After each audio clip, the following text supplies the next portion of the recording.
Najua ya recording. Leo tulikuwa na darasa ambalo linaelezea vingi ambavyo tunahusiana zaidi na biashara, ambavyo vililenga zaidi kuhusu kukua na kuendelea kujiamini katika biashara, ambapo tulianzia kwenye 3M, kupata uwezo wa kuelewa unachofanya katika mpangilio unaotaka kufanya. Unapokuwa una wazo la biashara, kuna vitu vingi unavifikiria. Sasa kitu gani ambacho unakiangalia katika kitu chako ndicho ambacho unataka kwenda ku-execute.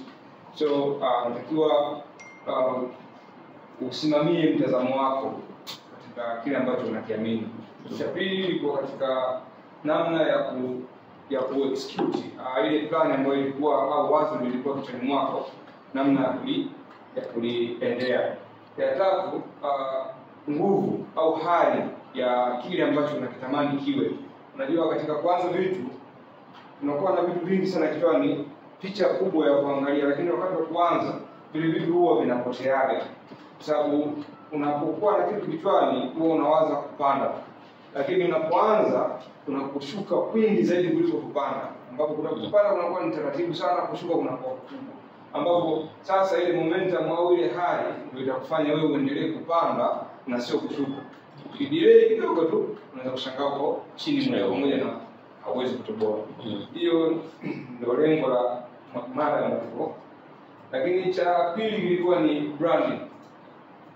Katika swala la branding nilipata elimu kubwa sana juu ya branding na namna ambavyo tunaweza kufanya brand zetu zikue. Kubwa ilikuwa ni kutengeneza namna nzuri ya watu kutambua, ambapo utatumia story, utatumia strategy nyingine, lakini kubwa ilikuwa ni kutengeneza story yako wewe hatua kwa hatua ili watu waelewe unachofanya. Nitatolea mfano mdogo, kama naweza nikachukua dakika moja. Kuna comedian mmoja alikuwa tunamchukulia kawaida. Actually mimi nilikuwa namchukulia kawaida, nilikuwa nachukua ni mtu katoka tu kwa. Lakini msitaki nikawa naangalia shajara ya huyu mtu. Story yake ilipokuwa inaenda nilia. Sababu alianzia so chini, ni zaidi ya chini, lakini sasa hivi yuko pale. Sasa tuko hivyo katika maisha, lakini tunashindwa kutoa ile story kuweka hapa mtu akaiangalia, kwa sababu labda hatuoni kama tumefika sehemu ya kutoa hiyo story. Lakini zile story zimenifanya hata mimi nilikuwa namfuatilia sana, lakini imenifanya nimfuatilie zaidi na nione ana deserve anachokipata. Before naweza kufikiria huyu muone anafanya vitu, lakini sasa hivi naona kabisa anafanya kwa sababu alikuwa anajua kufanya hivi na anafanya katika kitu sana. Na kitu kingine ni social proof, ambao basically tunaangalia tunaishi katika maisha ya jamii za watu. Sasa kama mna mtu anaweza kulifaa wewe utumike, bado hujafika sehemu nzuri. Tujitahidi sana, au jinsi ambavyo tunaambiwa ni kwamba tutengeneze mazingira ambayo mtu anaweza kulifaa wewe katika jambo lolote.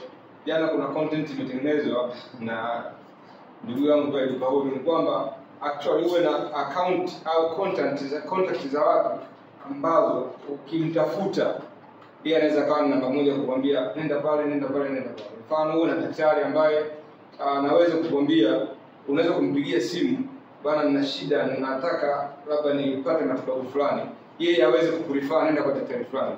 Utapata msaada wa rahisi zaidi kuliko hata kwenye biashara pia hivyo hivyo. Ukimuuzia mteja mmoja, mteja yule anatakiwa awe anasema kwamba hichi kitu nimekipata kwa fulani, ukimtafuta fulani utapata kitu kizuri. Hiyo ni sehemu ya kukuza brand zetu, na ndio sehemu kubwa nadhani kuliko hata kutumia hizi platform nyingine. Unapomuuzia mtu hakikisha awe anaweza kumwambia mtu mwingine kwamba arudi kwako.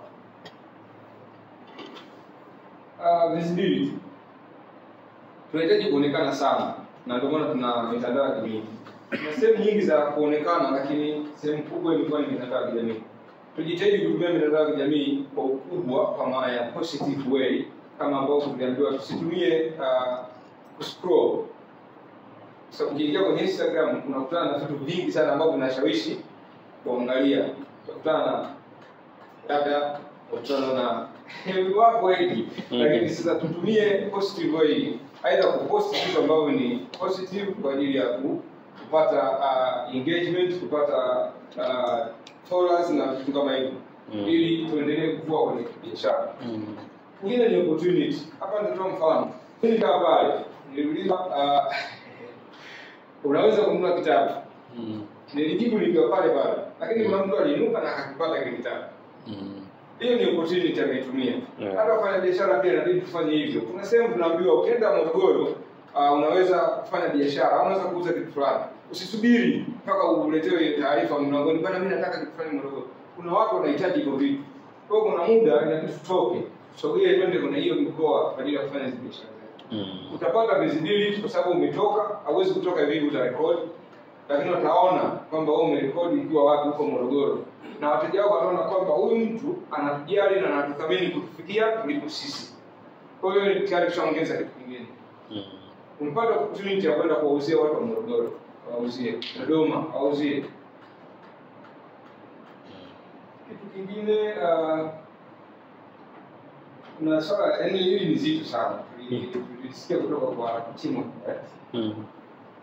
Kuwa comfortable sehemu ambayo sio comfortable. Haiko rahisi.